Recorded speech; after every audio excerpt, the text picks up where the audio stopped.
Ayon, magandang araw sa inyo mga kagwaps. Welcome back again dito sa Gwaps TV Official. So for today's video nga pala natin ngayon mga kagwaps, pinaghahandaan natin yung ating South Derby race ng BBCNE mga tropa. So tama po ang narinig ninyo, yung BBCNE mga tropa ay nandito na po sa Nueva Ecija. So bali ngayon mga kagwaps ay nagpahagis tayo, nagpa-training tayo sa ating kaibigan. Bali 18 pieces na Maya Warriors yung ating inihagis ngayon. At yun kasi yung ilalaban natin dito sa BBCNE mga tropa. So tara, samahan nyo ako mag-abang at tingnan natin kung ano ba ang magiging kondisyon nila. Let's go!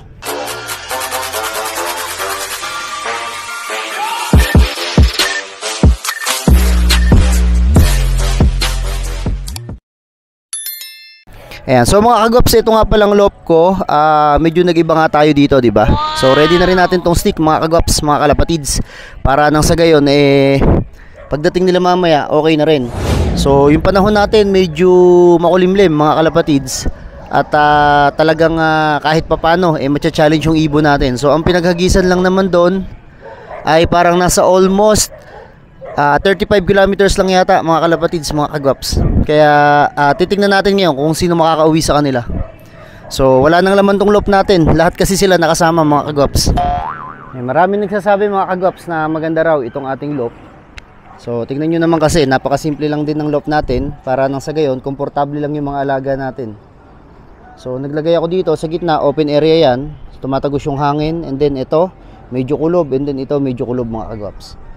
So itong pinaka nagagandahan ko dito is itong ating landing board saka yung trapdoor. Kasi ito mga kagwaps talagang kwanto, talagang pinag-isipan ko mga tropa. So tingnan natin, pasok tayo sa loob, ipapakita ko sa inyo yung trapdoor ko doon. So ito mga kagwaps yung ating trapdoor. So ito sariling gawa po natin to, talagang pinag-isipan at pinaghirapan natin yan mga kagwaps. So ito, sasara lang din natin yan pagka gusto natin gusto natin na hindi mabomba ng hangin yung mga ibon natin. Ganyan lang ang gagawin natin, sasarado lang natin.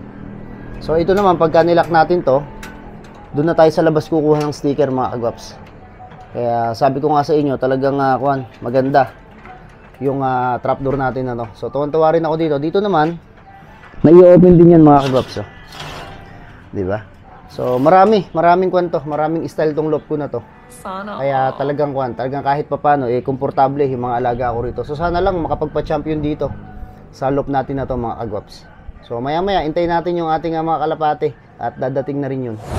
Ay mga tropa, meron pala akong tinirang ibon dito. So yung gagawin natin gagawin nating breeder, yung ating direre, nakakross ng famous line ni Ninong B. Ayan mga kagwaps yung ating direre. Ang hinginain pa rito, ala pa yung mga kasama niya. So bali 18 yung nandun, pang 19 to mga kagwaps, mga kalapatids. So iniiwan natin to kasi magandang gawing breeder to. Kaya hinayaan ko na muna rito. Ayan, kung tawagin ko siya ay si Direre Halak mga tropa. So abang-abang na tayo rito, ganda ng pwesto natin dito mga kagwaps. So makikita nyo mga natin, mga warriors natin na pang south. So sila yung aabangan nyo para sa gagawin nating race ngayon mga kagwaps. Kasi alam nyo naman, talagang medyo mahirap yung competition ngayon sa Pigeon Racing. Saka nga pala, congratulations nga pala kay Brother Maron Francia. So nakapagpa superset winner siya, 3 ibon yata ay napauwi niya galing sa Santa Ana, Cagayan. So nag-overall champion din mga tropang kalapatids. Kaya congratulations sa iyo bro, pagpatuloy mo lang kung ano yung ginagawa mong laro dyan. May una tayong ibon, ang bilis. Yung natin mga kalapatids, yung ating finisher ng ng Norte. Ayan yung ating finisher ng Norte. Ayan, ang bilis mga kalapatids. Okay, pasok. Asan na yung mga kasama mo? Ayan tingnan natin ayan pa din siya mga kalapatids. Talagang mapa Norte, mapa South. Talagang magilas to mga kalapatids, mga kagwaps. Ayun hintayin natin yung iba. Merong isa na paparating. So tingnan natin. Mukhang hindi sa atin Eto, sa atin nga rin Direre mga kagwaps. Ay hindi pala, yung white plate natin. Pangalawang ibon mga kalapatids, mga kagwaps. Sok. Ayan. Sok na, pasok ka na. Ito pa iba. Atin na rin yata to. Hayaan na muna natin to rito. Ito pa mga kagwaps, iba nating ibon. Hayaan na muna natin. Ito pa, dami na nila. So 4 plus 4 tayo. Isa, bilangin nyo ha, 2. Asa pa iba? Ayan o, 3. Tapos ito 4. So meron na tayong 6 na kalapati rito mga kagwaps. So hintayin pa natin yung iba. Ayan na sila, papapasukin ko muna. Sabay-sabay 6 na, tapos ilan pa to? 2, 4, 6, 8, siyam na piraso mga kagwaps. So meron na tayong 15 birds. Sakto yung uwi nila mga kalapatids. Ayan o, 15 birds. Ayan, pang 6. Hindi, pang 7 pala. Ito pa iba o, pambihira. Nabibitin pa kayo sa hagis ah. So hintay lang natin makababa mga kalapatids. Ito pa mga kalapatids, 4 na piraso. Sa atin din to. Papapasukin ko sana pero ayan na, nandito na, 4 na piraso. Ayun o, isa. Ayan na sila. Namamara ko agad mga kalapatids. Ayan o.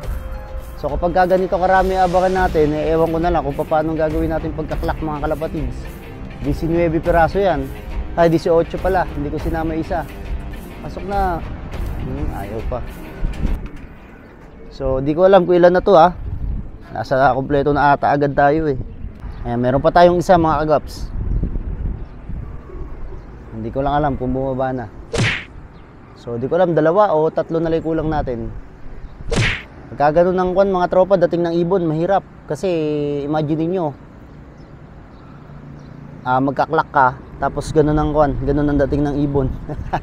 Hindi mo alam paano mo sigurong ikaklak mga kagwaps. Ayan siya Oops, baba na. So bali ito na po yung ating mga ibon. Galing po ito sa self-training mga kagwaps. So kung mapapansin nyo, nandito sila lahat sa baba kasi galing nga sila sa hagis mga tropa. So nanghihingi sa atin ng tubig to pero hindi natin agad bibigyan upang nang sa gayon yung kanilang baga mapahinga mga kalapatid. So maraming salamat nga pala sa inyo mga kagwaps at sinamahan nyo ako dito sa pag-aabang natin sa ating mga ibon. So maghintay lang kayo mga tropa kasi kakarga na rin naman natin itong mga to. So ilang araw na lang mga kalapatids, makikita nyo naman yung mga arrival ng mga training at toss nitong mga kalapati natin galing na mismo sa BBC mga tropa. So maraming salamat sa inyo. Kung di pa kayo nakasubscribe dito kay Kuya Gwaps TV Official, pakisubscribe na lang mga kalapatids. At syempre, pakiclick na rin yung bell notification para lagi kayong updated sa aking mga bagong video. So dito ko natatapusin itong video na to. Muli, this is Kuya Rai and you are watching Gwaps TV. Peace out!